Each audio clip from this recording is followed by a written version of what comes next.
nós temos que entender que essas vacinas não foram testadas adequadamente. Precisa ter cuidado com isso, com relação à segurança dessas vacinas. Eu estou falando de todas, tá? Porque etapas foram saltadas, né?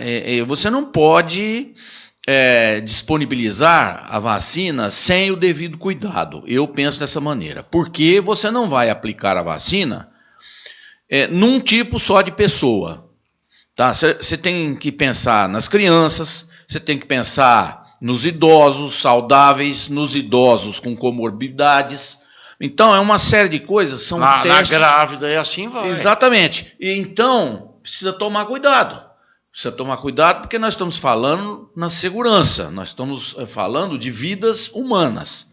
Então, fica muito fácil para o togado lá do Supremo, né, com a bunda na cadeira lá, dizer, eu quero a data. Vai lá ele e defina ele diante de todo esse contexto complicado dessas vacinas. Não é tão simples assim a coisa. Então precisa ter cuidado, tá? E o governo tem um conselho científico, né, que estuda todas essas coisas, avalia todos os estudos que estão sendo feitos sobre essa doença. Não é uma coisa que tem que ter muito cuidado, viu, Chester? É minha opinião, tá? Eu penso dessa forma. Outra informação dada pelo ministro Pazuello da Saúde é de que não existe nenhuma vacina aprovada pela Anvisa. Pois é. Tá? E, de fato, não tem. Exato. Agora, mas isso não implica, Eduardo, contestando o que você coloca, de que o governo não possa ter um plano de vacinação. Ninguém vai aplicar a vacina sem ela ter cumprido todo o protocolo, todas as etapas de aprovação. Você mesmo falou que o governo apresentou o plano, embora não... com a perna quebrada, não tem... então, mas a perna quebrada... A perna quebrada, eu entendo que é função dessa dificuldade, dessa complicação e desse entendimento de que não existe vacina ainda aprovada. E não existe aprovada porque eles têm que tomar esses cuidados que eu acabei de falar.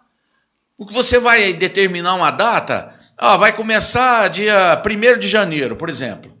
E cadê a aprovação da vacina? Cadê os testes? Cadê a segurança?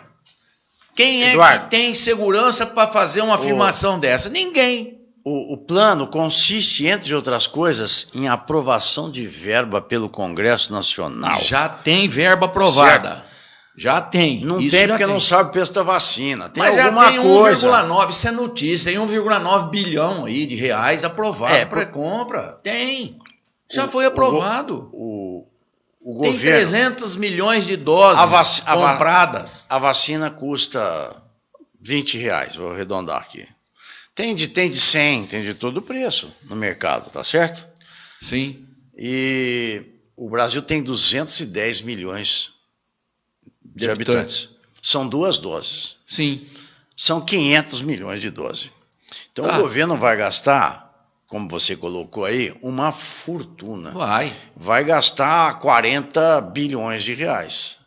Tá? A R$20. Se for a R$20... Que seja. Tá? Então e o que eu falo em plano é todo esse contexto. Então, mas já existem encaminhadas aí a compra de mais de 300 milhões de doses, o que garante aí a vacinação de 150 milhões de pessoas, nesse primeiro momento.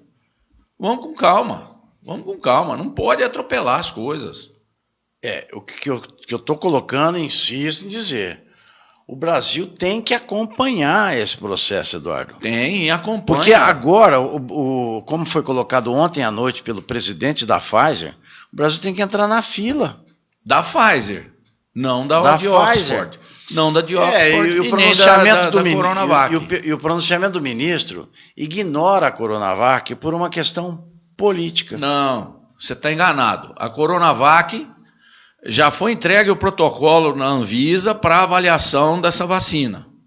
Então, não pode se dizer isso. A Anvisa já tem em mãos as informações necessárias para avaliar a vacina da China, a Coronavac.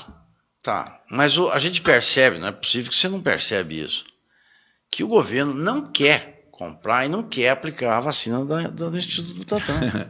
E, né, nesse momento eu não vejo, não tem querer. Eles não têm saída. É lógico que não tem querer, não Eduardo. Tem querer, mas ele nitidamente, ele fala isso. O Bolsonaro voltou a negar a doença, dizendo que está chegando ao fim a semana passada. A doença está no fim. O Chester, o Chester, se você parar um pouquinho para dar uma analisada matemática na situação, quantos milhões de infectados nós temos no Brasil? Em torno de quanto? Agora. Infectado 1,6 milhão. 6 milhões e lasca. 6 milhões e lá vai fumaça. Desses 6 milhões e lá vai fumaça, quantos morreram? Em torno de 180 mil, um pouco mais de 180 mil. Nós vamos ter aí uma taxa de letalidade de 2,7%. Né? Se você fizer as contas.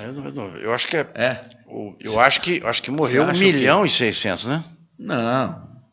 180 mil pessoas é o número de mortos. Pode verificar. Tudo bem, pode me perdoe, eu não sei. 180, eu estou falando. Eu verifiquei, eu sou um pouco meticuloso com o número. 180 mil e lá vai fumaça de pessoas que morreram. Então você tem uma taxa de letalidade de 2,7%. É isso aí. Né? Ou seja, mais de 97% das pessoas que foram infectadas sararam.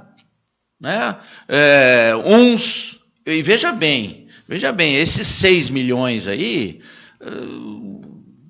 tem como até contestar, né? Porque tem aqueles que não sentem nada, nem procuraram, nem foram casos registrados. Eu acho que teve muito mais pessoas infectadas por esse vírus do que esses 6 milhões aí registrados.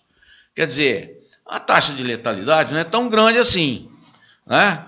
E então tem que analisar tudo isso dentro desse contexto aí. O que eu quero dizer é que mais de 97% da população infectada saiu, né, da doença, foi curado. Bom,